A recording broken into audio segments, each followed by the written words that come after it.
النادي الاهلي بيكتسح نادي بيراميدز 3-0، وزي ما قلت قبل المباراه النادي الاهلي لو لعب بواقعيه هيفوز بالمباراه.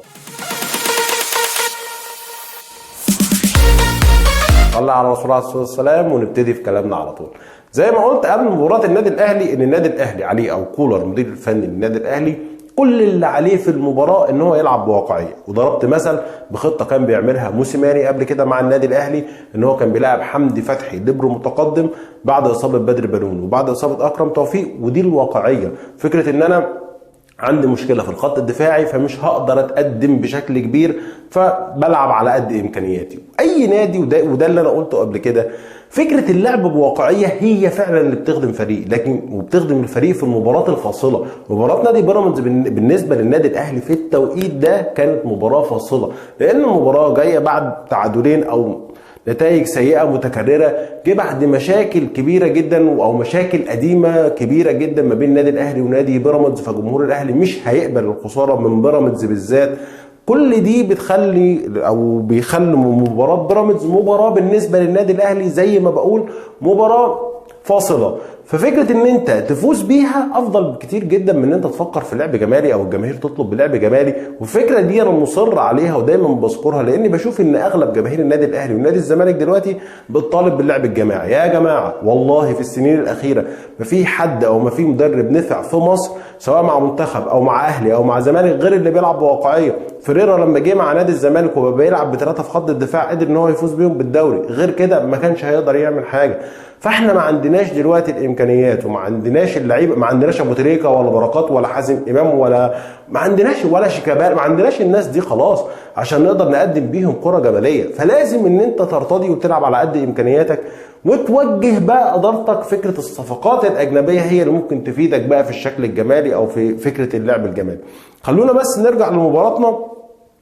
كولر المدير الفني للنادي الاهلي الراجل قدر ان هو يخلي فرقته كلها تحت التلت او في التلت الدفاعي بتاعهم او اللعيبه كلها تحت الكوره، ويمكن شادي حسين بس هو دايما اللي كنا بنشوفه متقدم.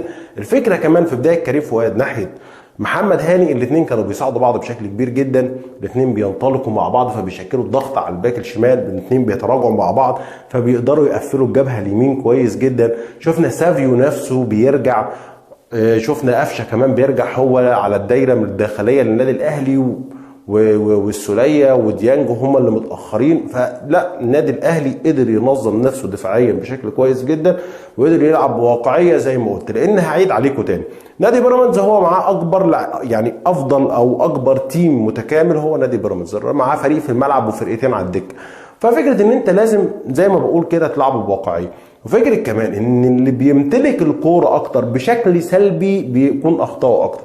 بمعنى نادي بيراميدز امبارح كان بيمتلك الكوره، هل كان بيهدد المرمى؟ لا، النادي الاهلي هدد المرمى اصلا اكتر من بيراميدز. ده شادي حسين لو كان موفق، والموضوع ده انا هتكلم فيه بعدين، فكره كولر وشادي حسين. شادي حسين لو كان موفق كان امبارح الشوط الاولاني بس طلع 3-4 للنادي الاهلي. ففكره ان انت بتقفل دفاعاتك كويس وتخلي الفريق اللي قدامك مستحوذ وبتلعب على اخطائه، بس الفكره ان يكون عندك لعيبه مركزه كويس جدا في ان هي تستغل الاخطاء دي وبهجمات سريعه وبهجمات منظمه وهجمات فيها دقه.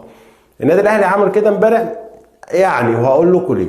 لكن النادي الاهلي قدر دفاعيا ان هو يرتب نفسه، لكن فكره الهجمات المرتده كان فيها مشكله بالذات من شادي حسين، ودي النقطه بقى اللي انا عايز اتكلم عليها او اتكلم عنها.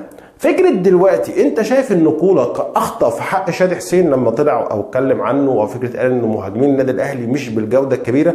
اديك شفت امبارح شادي حسين بيضيع 3 اهداف محققين، الشوطه وضربتين الهيد الثلاثه، يعني ضربات راس كان كويس فيها ولا تسديد على المرمى كان كويس فيه. فانت شايف بقى كولر كان عنده حق ولا لا؟ انا قلت من البدايه ان كولر عنده حق، فانتوا شايفين ايه؟ خلونا نرجع لوراتنا ونرجع لموضوعنا. انا مش حابب ان انا اتكلم كتير في الموضوع ده، لان انا قلت من البدايه ان انا مع الراجل في كلامه ده والناس هاجمتني. خلونا نرجع لمباراتنا. زي ما قلت ان كولر الراجل نظم نفسه دفاعيا بشكل كويس جدا وبشكل كبير جدا. مدرب نادي بيراميدز بقى اللي انا حابب اتكلم عنه، الناس كلها بتتكلم عن الراجل ده وبتقول لك انه مدرب عبقري. فين العبقريه دي؟ انا ما شفتش عبقريه. يعني فين عبقريه او فين حتى ان هو مدرب جيد؟ معنى ان انت تكون مدرب جيد يعني انت عارف امكانيات لعيبتك ايه، فبتقدر توظفهم صح او تقدر تعمل تشكيله تخلي اللعيبه دي تطلع كل مزاياها. بص النادي بيراميدز امبارح عامل لعيبه نادي بيراميدز، لو شلت لعيبه النادي الاهلي في زحمه منهم، من لعيبه نادي بيراميدز لوحدهم مش من اي حد تاني. طب انت اللعيبه دي وايه بقى الفكره؟ ان هو بيلعب رمضان صبحي ومصطفى فتحي، اتنين بيعتمدوا على السرعات والمساحات. طب انت فين السرعات والمساحات؟ ما انت قفلتها عليهم، ده انت قفلت الملعب عليهم ضبه ومفتاح، لان انت حاطط في الجزء الامامي حوالي 6 لعيبه، فهيراقبهم 6 7 لعيبه 8 لعيبه من الاهلي، فالملعب قفل. لا رمضان صبحي كان عارف ينطلق ولا مصطفى فتحي كان عارف ينطلق.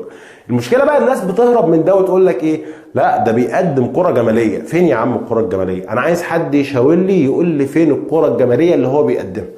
يعني ده ما فيش كره جماليه بثلاثه تعريف، ولا جمله واحده طول المباراه اتعملت بشكل جميل او شكل ملفت او فعلا بيقدم كره جماليه بس ما هدفش. ده ما هددش المرمى اصلا، يعني ما هددش مرمى الشناوي اساسا ومش عارف يدخل ال 18، ده ما كانش عارف يعدي نص الملعب بتاع النادي الاهلي. ففين الكره الجماليه اللي حضرتك بتتكلم عنها؟